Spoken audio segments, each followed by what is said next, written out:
Hello.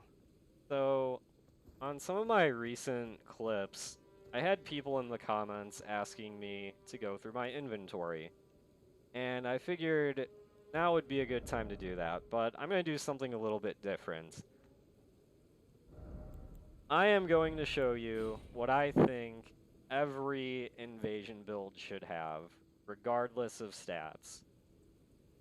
So, the first thing that I think every build should have is easy access to Endure at all times. Endure and Bloodhound Step. Those are probably the two most important Ashes of War for keeping yourself alive during invasions. You're going to be outnumbered probably almost every time, and sometimes you're going to be in small enclosed areas with no PvE to help you. Avoiding stunlock blenders is probably the most important thing when invading, and Endure and Bloodhound Step are probably the best for that. You should have easy access to both of those Ashes of War on demand, no matter what character you have. Now, you don't have to do it in the exact same way I do. I usually keep an offhand Cestus with Endure because it weighs almost nothing, and it's also a pretty decent weapon in and of itself. Just having this on demand with Endure at all times gives you a lot of survivability. If you need to, like, escape a corner you're in or something, just do this, run off. Or, I'll talk about this more when I get to my nuclear options or, like, big AoEs. It has other offensive utility. The weapon itself is also good for chasing people down. That running attack that hits twice is pretty hard to roll out of. So say you get someone down to low health with your primary weapon, but they have a co-op partner next to them.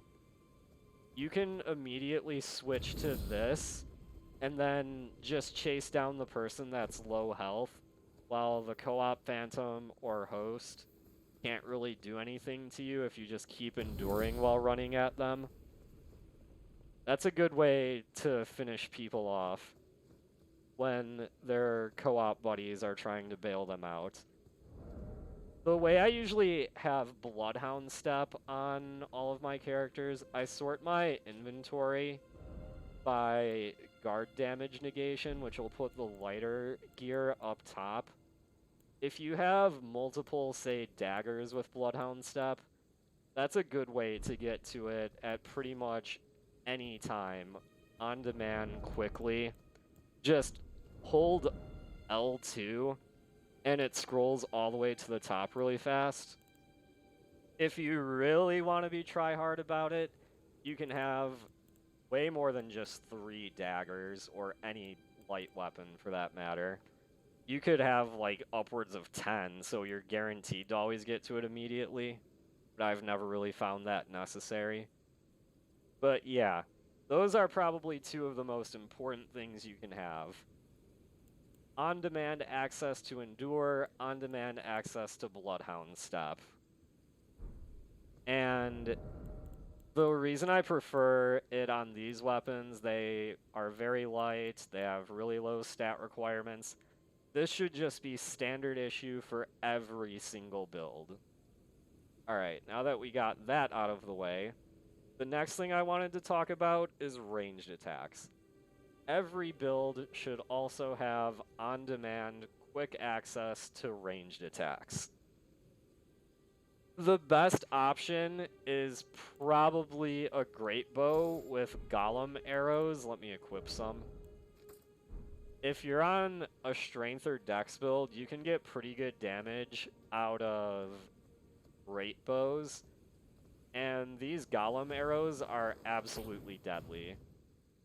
They have fast recovery, they explode on impact to do good damage, and Radahn's Rain with golem arrows,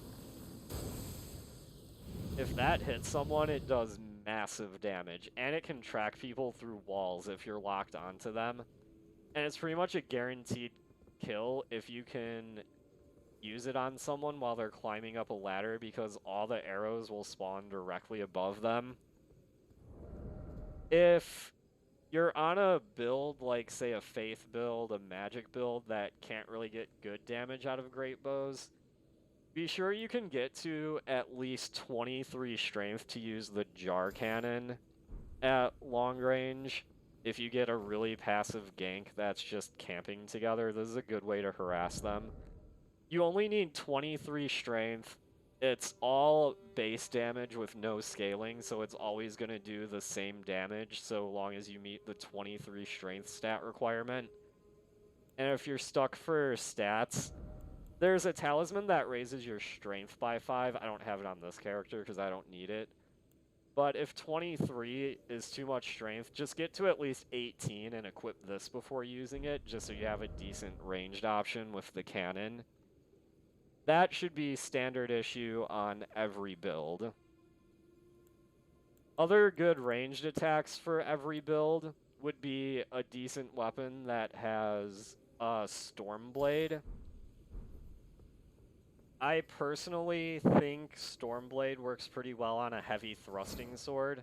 I usually use it when I'm fighting mages in a gank, because 1, it can close the distance really fast, and 2, this is good at kind of suppressing mages or just anyone hanging back in a gank using ranged attacks. So that's another good option for a ranged attack. And the Stitcher, if that's too stat demanding, 17 dex, you can use this, which is basically the same thing. But 17 dex should be pretty reasonable for any build. That's something that I think is a good standard issue ranged option. Or if you're playing on something that would have low dex, like, say, Faith or Int, you should probably have decent range spells.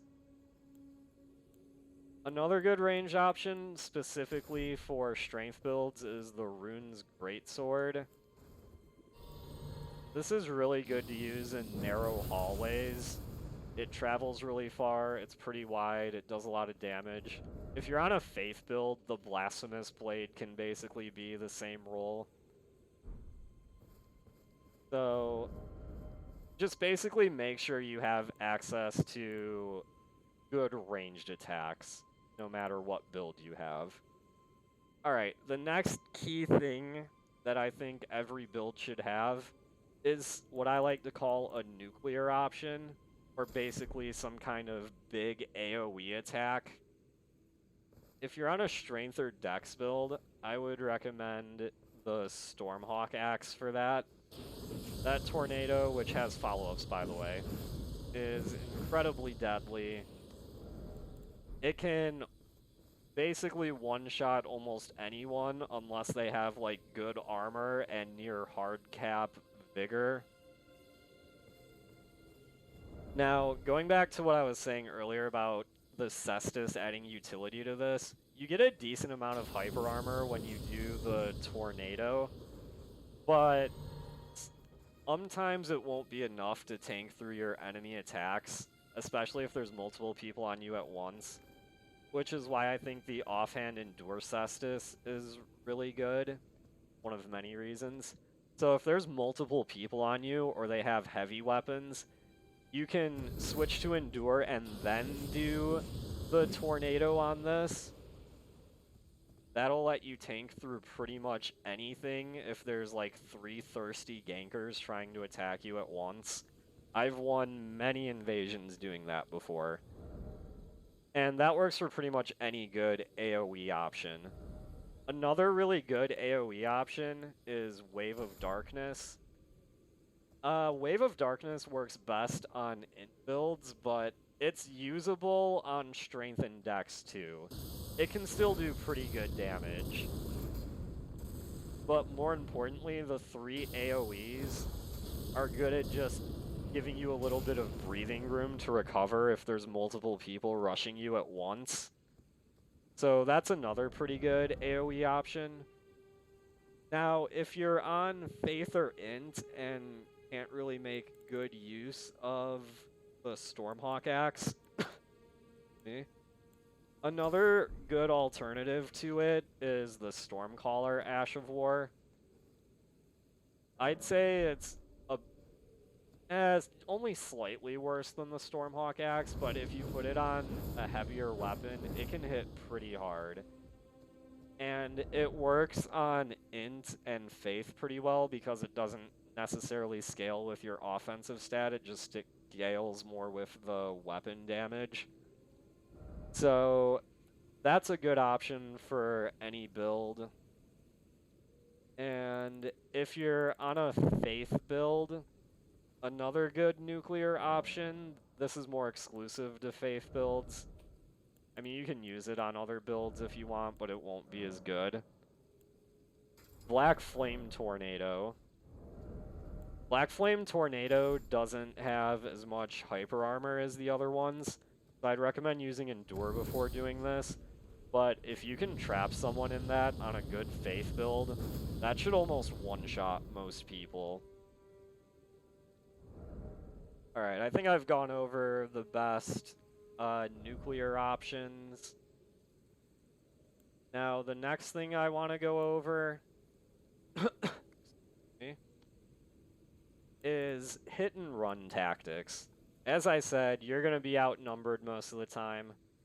So what I find works best at wearing down ganks is something that has high burst damage that you can also recover from pretty quickly.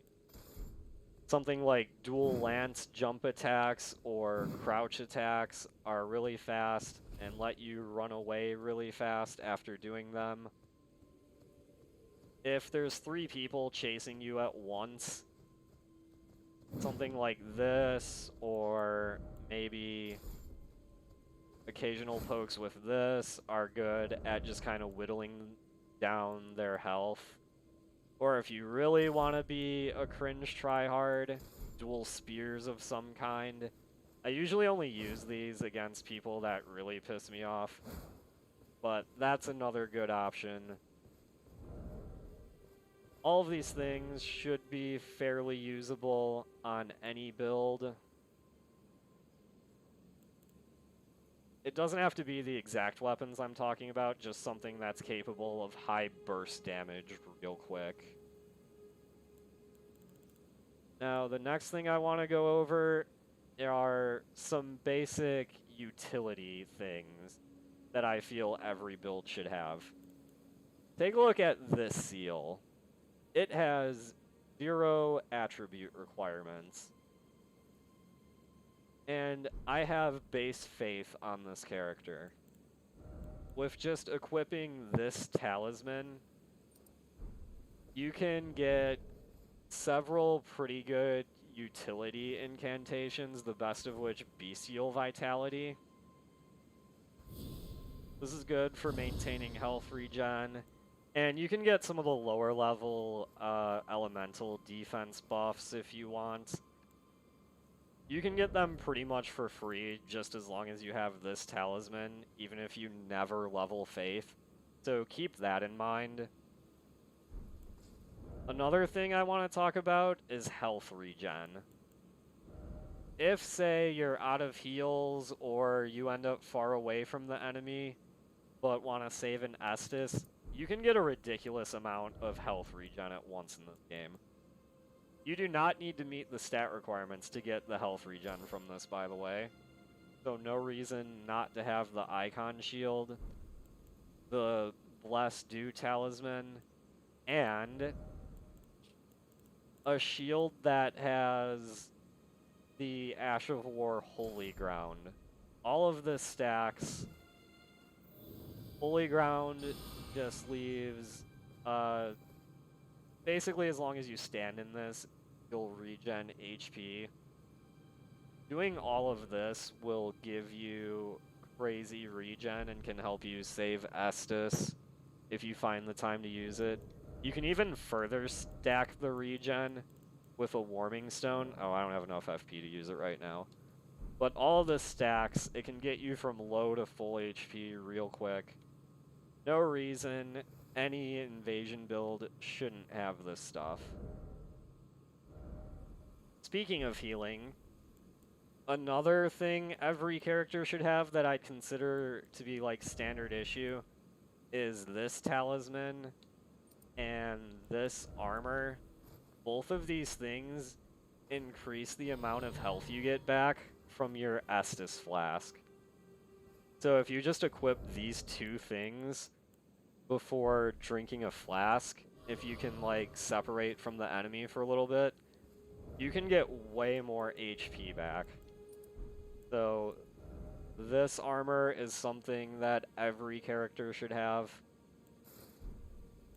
What else is something every character should have? Let's talk about some key Ashes of War other than Bloodhound Step and Endure. If you're unaware, Raptor of the Mist lets you walk through the chariots in the dungeon. And there's quite a few dungeons with chariots in this game, so this is good to have in those dungeons. I definitely recommend having a character with this Ash of War. Other key Ashes of War that are good on any build are things that are unparryable. So things such as Storm Assault, for example, this is probably one of the best Ashes of War in the game. That's unparryable. It has hyper armor frames really fast. And it does ridiculous damage when you land it. It's also pretty fast. Sword Dance is also a really good Ash of War. It gives you pretty ridiculous hyper armor when you use it. Although Sword Dance is parryable, I'd recommend switching to Storm Assault if you see someone pull out a parry tool. A weapon that can make good use of Spinning Slash is also really good. Spinning Slash is unparryable. If you're on a Dex build, then it would probably be better on a Nagakiba. But the Shamshir is a really good weapon two-handed. It has a unique curve sword moveset that makes it easier to do roll catches and stuff. So I think the and it has pretty low stat requirements, so this is something every build should have. Let's see. What else should I go over?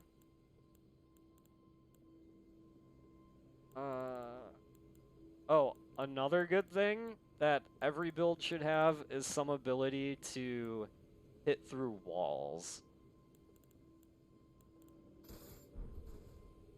There's lots of good Ashes of War that are big AoEs that go through walls. On a strength build, you have this. That can go through walls. That explosion can go through walls. You have this. The big AoE from this goes through walls and is unguardable. Although its regular moveset is kind of ass, I'd just use it for the AoE and then switch to a different weapon.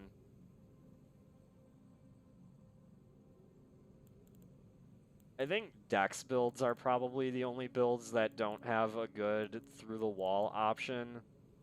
Oh wait, actually they have the Nox Curve Sword. It's kind of like this, but it only does one attack. I think it's better than this weapon. Look up the Curve Sword version of this. That's good for Dex builds, to hit people through walls.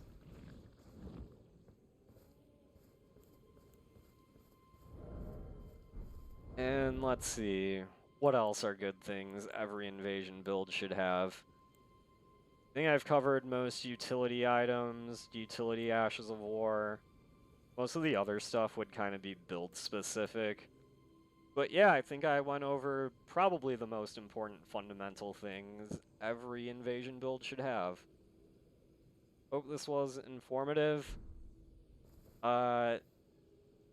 I'm kind of working under the assumption that you're at the end game and you know where to find most of this stuff. I'm not going to go over where to find most of this stuff. That would make this video way too long.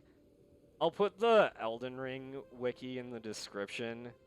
If you're unaware, that's something that exists. If you don't know where any of the gear I talked about is, then just look it up there. And yeah, that's going to be it for now. Hope this was informative.